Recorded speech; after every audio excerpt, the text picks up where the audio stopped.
Hey guys, let's talk about the leaked unboxing or hands-on of the Galaxy Note 20 Ultra smartphone, which was leaked by none other than Ice Universe, who have a great record when it comes to giving information about Samsung devices. And we can clearly draw many points from this hands-on image or this hands-on video. We can see that the punch hole is very tiny, and on our first glance we may not even notice the punch hole, it's that bit tiny. And we can also see the top and bottom bezels, which seem like non-existent, and that curved screen which looks really nice in this one.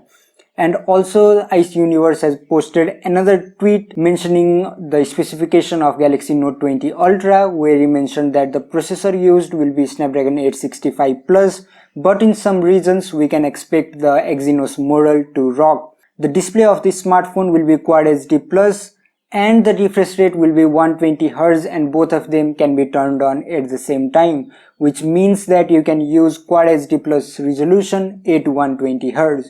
And the smartphone will use LTPO display, which means that it can adjust the screen refresh rate based on the application or task you're doing.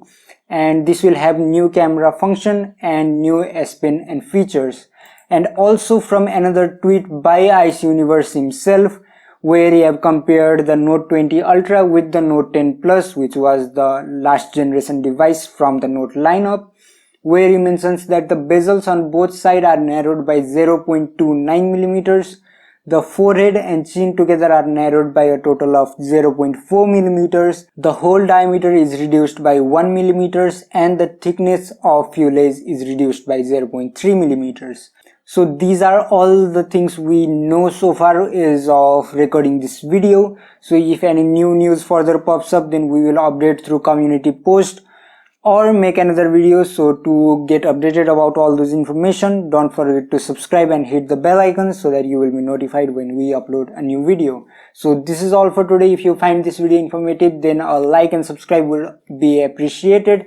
And share this video with your friends, family and all to support the channel. This is all for today. Hope to see you in my next video. Until my next video, peace.